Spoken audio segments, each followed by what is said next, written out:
So, a couple of years ago, there was the study of culture in Derry, and being typical Derry fellas, we realised, hey, there's a couple of pound in that, mate. And so, we were talking to people like Lemaire and people who worked in the study of culture. And ILEX and stuff like that there, and we started talking to them about what it was that they actually wanted. And like, we didn't even realise it, but we were actually doing the smartest thing. If you're ever going to start a business, you actually go out and you ask people what it is that they need first of all. So we were talking to Legions and they were like, oh, we want something to do with Derry. And we thought, right, let's do a zombie comic, all set in Derry, write about what you know, draw about what you know, and it literally completely took off. As like it's shocking. Like it's not normally times when I'm standing here talking like this here that we realise how much it sort of took off. Okay, so Zombies High now is actually on its 12th edition. Like we're so lucky that we have even gotten to here. So everyone here know Alan Moore, Watchmen, Viva Vendetta, all that there. We read this book years ago about his writing practice. How to write comics. How to write comics. Sure you know it. And we sort of adopted his idea and turned it into our own. So his idea was the what if theory, right? So what if, so what? What if, so what? So it's you have two people and you have two ideas and you keep constantly. So Danny goes, I want to do a story about an armoured teddy in a mythological land that has a wormhole to a 12th dimension. Let's spoil it. I'm just rolling up. So it's my job to go, so what?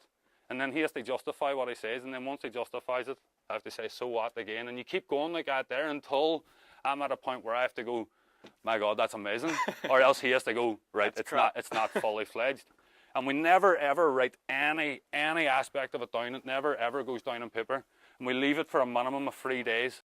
So, between me doing the visuals, Danny doing the dialogue, we both give them to someone else, and they sort of, would you almost say, merge or glue our two ideas together. And that's the beauty of comics.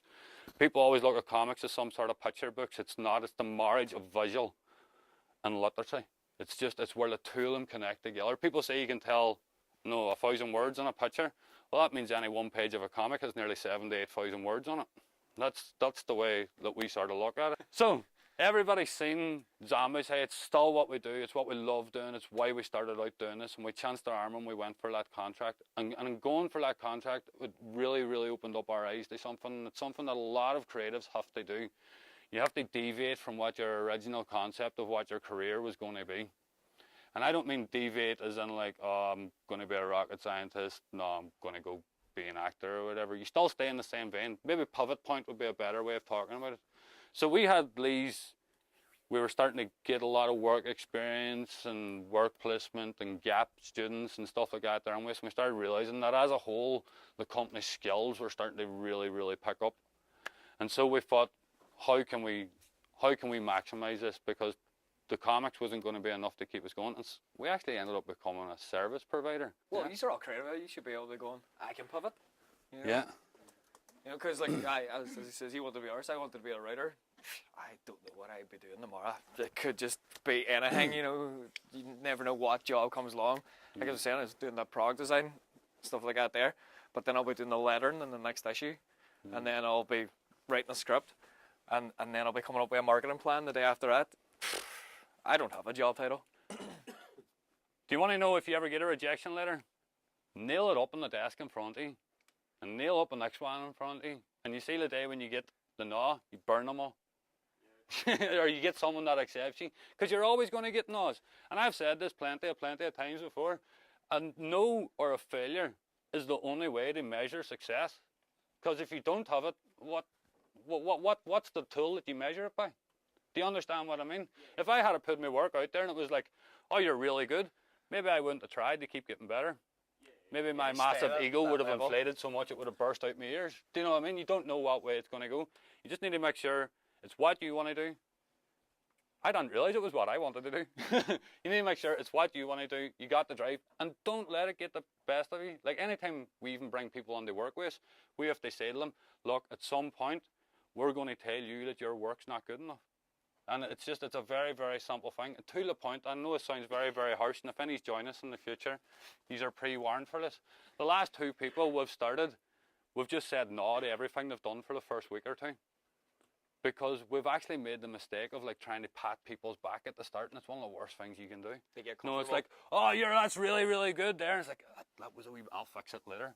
type thing. That's actually a terrible way to do it. So say if you go into a job, you're always going to have someone going, no, you're going to have to change that, you're going to have to tweak that. If you're doing 3D, fix that there, render, put another bump map on it, X, Y, and Z. Get used to people telling you what to do if you're planning on working in a studio. And if you can't do that, do it yourself. I started out wanting to be an artist. I was an artist for the first 5 issues of Zombie Tie. And then I sort of had this weird crisis of confidence thing, because all of a sudden I was the guy sitting back and giving the jobs that I wanted to be working on to other people. And it's that point that I was saying earlier about sort of deviating from what you wanted to be. All I wanted to be was a comic artist, but all human instinct kicks in. I became a comic artist, and humanity does this all the time. We set ourselves a goal, and as we're jumping the hurdle, we've already got our next goal set. It doesn't even matter about the one that you broke. So I wanted to be a comic artist, was a comic artist, and then it was like, someone's going to actually have to run the business side of things. I was the one that was already lifting the phone and asking who would help and who could help and what could we do, and I was the one who was chancing my arm doing the tender, so it just sort of naturally fell on me. So, word of advice, word of warning, and hopefully a word of encouragement. It is really, really rewarding to do your own business, but if you are going to go out there and do it, just be aware that you're not going to end up doing the job that you want to do. Do you understand what I mean by that? I was doing like a sort of start your own business talk thing a couple of weeks as part of a thing called Watify in Derry. And a girl was saying to me she had started freelancing herself as well. And she had said to me she can't help but get constantly overwhelmed by it, because like things with funding, there's paperwork with clients, there's contracts and stuff like that there. And she said, how do I stop myself from being overwhelmed? And I thought, oh my God, that's a gigantic question there. And the only way I could answer it was like with a parable or whatever you call it. It was like, first time you ever sat behind a car wheel, even though you knew there was a steering wheel, 3 pedals, a gear stick and 4 tires, even though you knew everything about that, you were still completely overwhelmed. You were terrified because you didn't know what to do with it.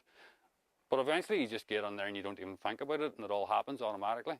That whole sense of being overwhelmed and, oh my God, what are we going to do now? It just disappears. It goes away. Danny's going to end the show with a cartwheel. Oh, hey! That's the first time I got around to applause.